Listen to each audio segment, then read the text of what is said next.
15వ రోజు కూడా ఇరాన్ అమెరికాల మధ్య యుద్ధం కొనసాగుతోంది. ఇవాళ కూడా ఇరాన్ పై అమెరికా ఇజ్రాయెల్ మిసైల్స్ విరుచుకుపడుతోన్న పరిస్థితి. అలాగే ఇరాన్ కూడా ధీటుగా సమాధానం చెప్తోంది. యుద్ధం అయిపోయింది, ఇరాన్ త్వరలో లొంగబోతోంది అని చెప్పి ట్రంప్ ప్రకటించేసిన పరిస్థితి. కానీ ఈ ప్రకటనను ఇరాన్ అభ్యంతరం వ్యక్తం చేస్తోంది. సో చాలా పరిణామాలు జరుగుతూ ఉన్నాయి. యుఎస్ఎస్ అబ్రహాం లింకన్ పై ఇరాన్ దాడి చేసినట్లుగా కూడా వార్తలు వస్తున్న పరిస్థితి. మరోవైపు నెతన్యాహు అలాగే మోస్తఫా ఖమైనీ వీళ్ళిద్దరు కూడా చనిపోయారనే వార్తలు కూడా పెను ప్రకంపనలు సృష్టిస్తున్న పరిస్థితి. యుద్ధం 15వ రోజుకు చేరుకుంది. సో లేటెస్ట్ వార్ అప్డేట్స్ అందించడానికి ఎంజీ రావు గారు మనతో ఉన్నారు. ఎంజీ రావు గారు, ఏంటి లేటెస్ట్ అప్డేట్స్ ఏంటి? ఫిబ్రవరి 28వ తారీఖున మొదలైన ఇజ్రాయెల్ ఇరాన్ అమెరికా యుద్ధం 15వ రోజులోకి ఎంటర్ అవ్వడం. 15 రోజులు యుద్ధం అంటే ఇది చాలా చాలా పెద్ద ఘోరమైన విధ్వంసక యుద్ధంగా చెప్పొచ్చు. ఎందుకంటే ఇది మోడర్న్ వార్ఫేర్లో ఒక్కొక్క సెకండ్లో కూడా విధ్వంసం సృష్టించవచ్చు అనమాట. కాకపోతే అంటే దాన్ని బట్టి చూస్తే ఇప్పుడు 15వ రోజు వారంటే ఎంతటి విధ్వంసకర పిక్చర్ అక్కడ డిస్ట్రక్షన్ అక్కడ జరుగుతుందో మనం చెప్పుకోవచ్చు అనమాట. ఇప్పుడు 15వ రోజులో అంటే గత 24 గంటల్లో అక్కడ యుద్ధ వాతావరణాన్ని, యుద్ధ భూమిలో ఏం జరుగుతుందో గమనిస్తే ఇప్పుడు ఇరాన్కి 17 దేశాలకు అది వ్యాప్తి చెంది అలాగే ఉంది. అది మహాసముద్రం అంటే హిందూ మహాసముద్రాన్ని అది ఇప్పటికీ ఒక యుద్ధ వాతావరణాన్ని తలపిస్తుంది. ముఖ్యంగా ఇప్పుడు 15వ రోజుకి యుద్ధం వచ్చేటప్పటికి హర్మూజ్ స్ట్రైట్ కేంద్రంగా యుద్ధం జరుగుతుంది. ఎందుకంటే ఇరాన్ కంప్లీట్గా హర్మూజ్ స్ట్రైట్ని క్లోజ్ చేయడం. ఎందుకంటే ఇరాన్ అందులో ల్యాండ్ మైన్స్ని పెట్టడం, సీ బేస్డ్ ల్యాండ్ మైన్స్ని పెట్టడం వల్ల ఏ షిప్పు కూడా అక్కడ నుంచి వెళ్ళలేని పరిస్థితి. ప్రపంచవ్యాప్తంగా ఆయిల్ సరఫరా, ముఖ్యంగా గ్యాస్ సరఫరా ఎక్కడికక్కడ స్ట్రక్ అయిపోవడం జరిగింది. ప్రపంచం అంతా ఊపిరి బిగబట్టుకుంది. ఎందుకంటే మోడర్న్ ఆధునిక ప్రపంచం అంటేనే oil, petrol, diesel, air turbine fuel, gas, LNG ఇవి లేకపోతే ఆధునిక మానవుడి యొక్క జీవితం ముందుకు వెళ్ళదు. కాబట్టి ఇప్పుడు హర్మూజ్ స్ట్రైట్ మొత్తం క్లోజ్ చేయడం వల్ల ప్రపంచవ్యాప్తంగా వీటి కొరత, వీటి ధర పెరగడం, స్టాక్ మార్కెట్లు పడిపోవడం, ఎకానమీలు విలవిలలాడిపోవడం, ద్రవ్యోల్బణాలు పెరగడం, అసలు ఎకానమిక్ వ్యవస్థే కొలాప్స్ అయిపోయిన స్టేజ్ అనమాట. Include fastest growing economy India కూడా తబ్బిబ్బు అయిపోతుందంటే ఇంకా మిగిలిన పరిస్థితి ఎలా ఉందో మనం ఊహించుకోవచ్చు అనమాట. ఈ యుద్ధం ఆ లెవెల్కి వెళ్ళిపోయింది. అంటే యుద్ధం వినాశనం అనేది గ్లోబలైజ్డ్ ప్రపంచంలో కూడా చూసుకోవాలి.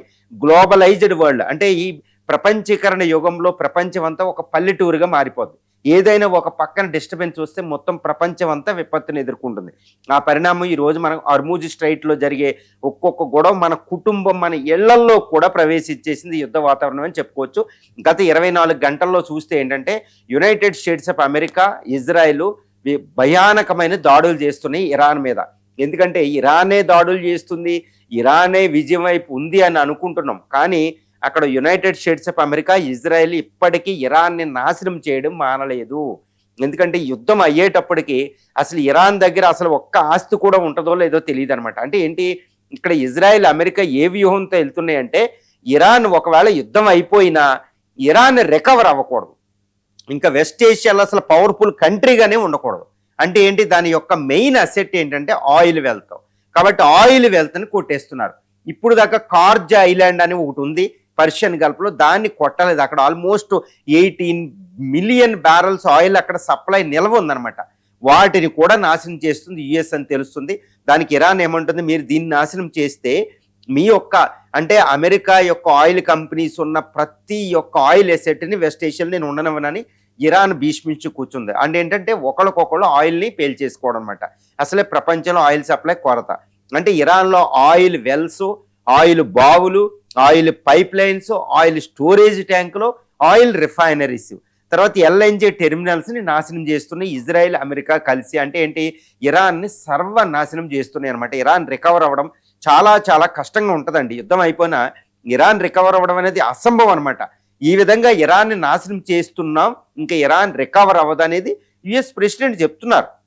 గత 24 గంటలు యుఎస్ ప్రెసిడెంట్ అక్కడ యుఎస్ నుంచి మాట్లాడుతూ ఆయన ఒకటే అంటున్నారు, మేము యుద్ధాన్ని విరమించలేదు, ఈ ఇరాన్ యొక్క నేవీ, ఎయిర్ ఫోర్స్ని పూర్తిగా నాశనం చేసాం, వాటి బంకర్లను కూడా కొట్టబోతున్నాం, యుద్ధ విరమణ జరగలేదు అని చెప్తున్నారు. ఇక్కడ ఇరాన్ ఏం చెప్తుంది, ఇరాన్ గత 15 రోజుల్లో చూస్తే గత 24 గంటల ఇరాన్ యొక్క గ్రిప్ ఎక్కువైంది. ఎందుకంటే హర్ముజ్ స్ట్రైట్లో ఇంకా లయింగ్ ఎక్కువ పెడుతుంది, ఏది ల్యాండ్ మైన్స్ ఎక్కువ పెడుతుంది. కాబట్టి ఏ షిప్ కూడా అక్కడ వెళ్ళడానికి వీలు లేదు, ఎల్ఎన్జి అసలు వెళ్ళడం లేదు. కాబట్టి అది ఆ గ్రిప్ ఉండడం వల్ల యుఎస్ తబ్బిబ్బు అయిపోతుంది అనమాట. ఎందుకంటే ప్రపంచంలో నేను ఎప్పుడూ ఒకటి చెప్తా, యుఎస్కి ఇరాన్కి ఎటువంటి బాధ్యత లేదు, తను తాను ప్రొటెక్ట్ చేసుకోవడం ఒకటే. కానీ అమెరికాకి వేరే బాధ్యత కూడా ఉంటుంది. ప్రపంచంలో financial system, land order system కరెక్ట్గా ఉండేటట్టు చూడాలి. అందుకని ఇప్పుడు యుఎస్ ప్రెసిడెంట్ ఎందుకు భయపడుతున్నారు అంటే ప్రపంచంలో ఆయిల్ సప్లై ఆగిపోయింది కాబట్టి ప్రపంచంలో ఆయిల్ సప్లై ఆగిపోయింది. దానివల్ల ద్రవ్యోల్బణం పెరిగేది, దానివల్ల ప్రపంచ ఆర్థిక విపత్తులు వస్తాయి. కాబట్టి అది అమెరికా బాధ్యత, అమెరికాకి చాలా పెద్ద బాధ్యత అండి. కాబట్టి ట్రంప్ వెనక్కి తగ్గుతున్నారు, యుద్ధంలో ఓడిపోవడం కాదు ఇదనమాట. ఇరాన్ దాన్ని క్యాష్ చేస్తుంది, అది చాలా జాగ్రత్తగా గమనించాలి. కాబట్టి అమెరికా ఏమంటుంది, ప్రపంచంలో ఉన్న అన్ని దేశాల మద్దతు కూటగడుతుంది. ఈరోజు హార్ముజ్ స్ట్రైట్ ఇరాన్ క్లోజ్ చేసింది అని. ఇప్పుడు ఏం జరుగుతుందంటే గత 2 రోజులుగా ఇదే జరుగుతుంది.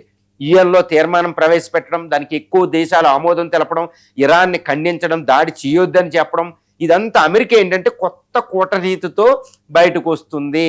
ఇది ఇరాన్ అర్థం చేసుకోలేకపోతుంది. అంటే ఇరాన్ అటాక్ చేసేస్తుంది, డ్రోన్లు, మిసైలు, వాటిని అడ్డుకోలేకపోతుంది అమెరికా. ఎందుకంటే సీక్రెట్ మిలిటరీ సిటీస్. ఇప్పుడు ఏంటంటే B-2 బాంబర్ల ద్వారా వీటిని కొడుతుంది. ఇక గత 24 గంటల్లో యుద్ధానికి సంబంధించి వస్తే అమెరికా ఏంటంటే KC-130 అనే ఒక రీఫ్యూయలింగ్ ట్యాంక్ని ఇరాక్లో క్రాష్ అవ్వడం, అది కోల్పోవడం $30 మిలియన్ విలువైందనమాట. ఇప్పుడు $70 మిలియన్ విలువైన ఒక క్యాష్ అవ్వడం, అందులో 6 చనిపోవడం పెద్ద విషయం. తర్వాత ఇరాన్ ఏంటంటే USS Abraham Lincoln, USS Gerard ఆర్ఫోర్డ్ మీద కూడా నేను దాడి చేశాను అని చెప్తుంది. USS గెరార్డ్ ఆర్ఫోర్డ్లో ఒక ఫైర్ యాక్సిడెంట్ అవ్వడం, అక్కడ 2 సైలర్లు చనిపోవడం కూడా జరిగింది. అమెరికా ఏమంటుంది, ఇది ఫైర్ యాక్సిడెంటే కానీ ఇరాన్ దాడి కాదంటుంది. USS అబ్రహం లింకన్ కూడా ఎటువంటి దాడి చేయలేదని అమెరికా చెప్తుంది. కానీ ఇరాన్ మేము చేసాం, అది వెనక్కి వెళ్తుంది, it's not a ghost movement అనేది ఇరాన్ చెప్తుంది అనమాట. అంటే విపరీతమైన దాడులు చేస్తుంది. ఇప్పుడు మళ్ళీ దుబాయ్, ఖతారు, తర్వాత ఇజ్రాయిల్, ఈ సౌదీ అరేబియా, బహ్రెయిన్, వీటన్నిటి మీద ఆయిల్ వెల్స్ మీద ఇరాన్ దాడి చేయడం మనం చూస్తూ ఉంటాం. తర్వాత ఇరాన్ మీద హ్యూజ్ బాలిస్టిక్ మిసైల్, తర్వాత ఖుర్రం షాహర్, ఫత్తా 2 లాంటి మిసైల్స్ను కూడా ఇప్పుడు వేసినట్టు తెలుస్తుంది. ఇజ్రాయెల్ మాత్రం అతలాకుతలం అయిపోతుంది. ఇజ్రాయెల్లో ప్రాణ నష్టం కూడా ఎక్కువైంది, ఇజ్రాయెల్ ఆస్తి నష్టం ఎక్కువైంది.